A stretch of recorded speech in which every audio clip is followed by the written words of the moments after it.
Education सदगुरु के daily GK quiz programme में एक बार फिर आप सभी का बहुत बहुत स्वागत है। Daily quiz, mock test, current affairs, question and answer के लिए आप हमारी वेबसाइट www.educationsatguru.com पर विजिट कर सकते हैं।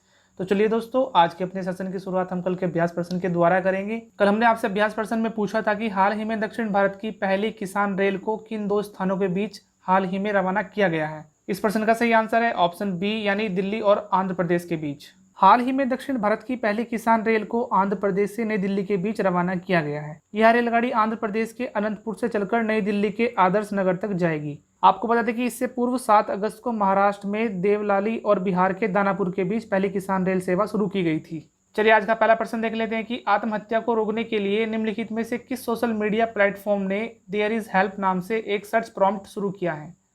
इस प्रश्न का सही आंसर है ऑप्शन डी, यानी ट्विटर।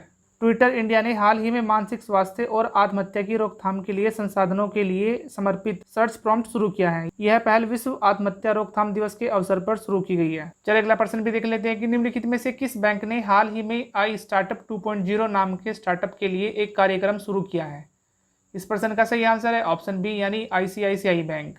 हाल ही में ICICI बैंक ने आई स्टार्टअप 2.0 नाम से स्टार्टअप के लिए एक विशेष कार्यक्रम शुरू किया है। इस कार्यक्रम के तहत नए व्यवसाय के लिए एक चालू खाता बनाया जा सकता है जो मूल रूप से 10 साल तक पुराने हैं। आपको बता दें कि बैंक ने अपने API को कॉर्पोरेट मामलों के मंत्रालय की वेबसाइट के साथ एकीकृत किया है। चलिए इसी के साथ अगला प्रश्न देख लेते हैं कि हाल ही में ओमान सागर में निम्नलिखित में से किस देश द्वारा जोलफ्रॉग 99 नाम का एक नौसैनिक अभ्यास किया जा रहा है। इस प्रश्न का सही आंसर है ऑप्शन सी, यानी ईरान। हाल ही में ईरान ने हॉर्मुज के सामरिक जलडमरू मध्य में ओमान सागर में जोलफ्रॉग 99 नाम से 3 दिवसीय इस नौसैनिक अभ्यास को शुरू किया है। आपको बता दें कि इसमें नौसेना के युद्धपोत, पनडुब्बी विमान और ड्रोन से सतह क्रूज मिसाइलों और रॉकेट लॉन्चिंग सिस्टम का परीक्षण करने की भी उम्मीद है। वहीं इस अभ्यास का उद्देश्य देश के क्षेत्रों की सुरक्षा के लिए रक्षात्मक रणनीति तैयार करना भी है। चलिए अगला प्रश्न देख लेते हैं कि हाल ही में भारत ने किस पड़ोसी देश के साथ 5 बिंदु योजना पर सहमति व्यक्त की है। इस प्रश्न का सही आंसर है ऑप्शन ए, यानी चीन के साथ। हाल ही में LAC की स्थिति के बारे में भारत और चीन ने 5 बिंदुओं पर सहमति व्यक्त की है। मॉस्को में विदेश मंत्री S जयशंकर और उनके चीनी समकक्ष वांग यी के बीच रणनीतिक वार्ता हुई जो सैनिकों के विघटन और तनाव कम करने पर केंद्रित थी। चलिए अगला प्रश्न भी देख लेते हैं कि एयर शो एरो इंडिया 21 की मेजबानी निम्नलिखित में से किस भारतीय शहर द्वारा की जाएगी।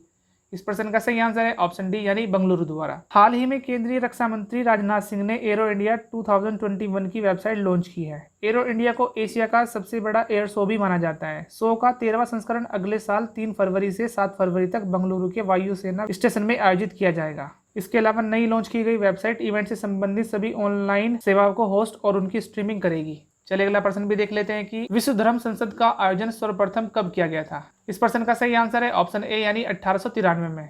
हाल ही में स्वामी विवेकानंद द्वारा शिकागो में आयोजित धर्म संसद में दिए गए ऐतिहासिक भाषण की 127वीं वर्षगांठ मनाई जा रही है। आपको बता दें कि वर्ष 1993 में पहली बार 11 सितंबर से 27 सितंबर तक विश्व धर्म संसद का आयोजन किया गया।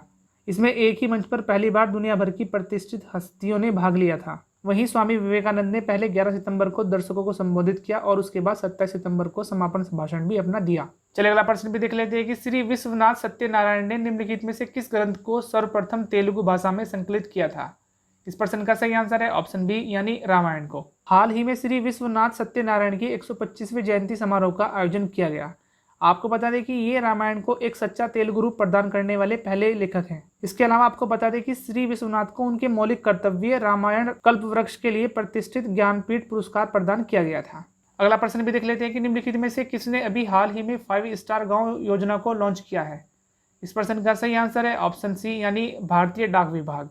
हाल ही में भारतीय डाक विभाग ने देश के ग्रामीण क्षेत्रों में प्रमुख डाक योजनाओं का सार्वभौमिक कवरेज सुनिश्चित करने के लिए 5 स्टार गांव के नाम से एक योजना को शुरू किया है। आपको बता दें कि यह योजना महाराष्ट्र में प्रारंभिक आधार पर शुरू की जा रही है। इस योजना के तहत बचत खाते, आवर्ती जमा खाते, पोस्टल लाइफ इंश्योरेंस पॉलिसी जैसी विभिन्न योजनाओं का लाभ लिया जा सकेगा। चलिए अगला प्रश्न भी देख लेते हैं कि हाल ही में जारी ईज 2.0 बैंकिंग सुधार सूचकांक यानी enhanced access and service excellence में कौन सा बैंक शीर्ष स्थान पर रहा है। इस प्रश्न का सही आंसर है ऑप्शन ए, यानी बैंक ऑफ बड़ौदा। हाल ही में केंद्रीय वित्त मंत्री द्वारा मार्च 2018 से 2020 के दौरान सार्वजनिक क्षेत्र के बैंकों के प्रदर्शन पर ईज 2.0 बैंकिंग सुधार सूचकांक जारी किया गया। आपको बता दें कि इस सूचकांक में बैंक ऑफ बड़ौदा पहले स्थान पर, भारतीय स्टेट बैंक दूसरे तथा ओरिएंटल बैंक ऑफ कॉमर्स तीसरे स्थान पर रहा है। चलिए आज के सेशन का अपना आखिरी प्रश्न भी देख लेते हैं कि वैभव प्रोटानिल्ला का संबंध निम्नलिखित में से किससे है। इस प्रश्न का सही आंसर है ऑप्शन बी यानी चींटी की एक प्रजाति। हाल ही में शोधकर्ताओं ने गोवा के नेत्रावली वन्यजीव अभ्यारण्य में लगभग 2.5 मिलीमीटर लंबी चींटी की एक नई प्रजाति की खोज की है, जिसे वैभव प्रोटानिल्ला नाम दिया गया है। आपको बता दें कि चींटी की इस नई प्रजाति को यह नाम प्रोफेसर वैभव चिंदारकर के नाम पर दिया गया है, जो गोवा के सखाली में government college of arts, science and commerce में प्राणी शास्त्र विभाग के प्रमुख हैं। चलिए आज का अभ्यास प्रश्न भी देख लेते हैं कि निम्नलिखित में से किस राज्य सरकार ने पहली धरोहर पर्यटन नीति यानी हेरिटेज टूरिज्म पॉलिसी की घोषणा की है। Option A Gujarat, B Maharashtra, C Odisha या फिर डी हिमाचल प्रदेश। इस अभ्यास प्रश्न का आंसर आप हमारे कमेंट सेक्शन में जरूर दीजिएगा और यदि आज की वीडियो आपको पसंद आई है तो वीडियो को लाइक करें, कमेंट करें और दूसरों के साथ शेयर भी करें। और यदि अभी तक आपने हमारे चैनल को सब्सक्राइब भी नहीं किया है तो चैनल को प्लीज सब्सक्राइब करें और बेल आइकन को जरूर प्रेस करें ताकि सबसे पहले नोटिफिकेशन आप ही के पास हो। तब तक के लिए आप अपनी तैयारी को बेहतर बनाने के लिए हमारी चैनल पर लगातार बने रहिए।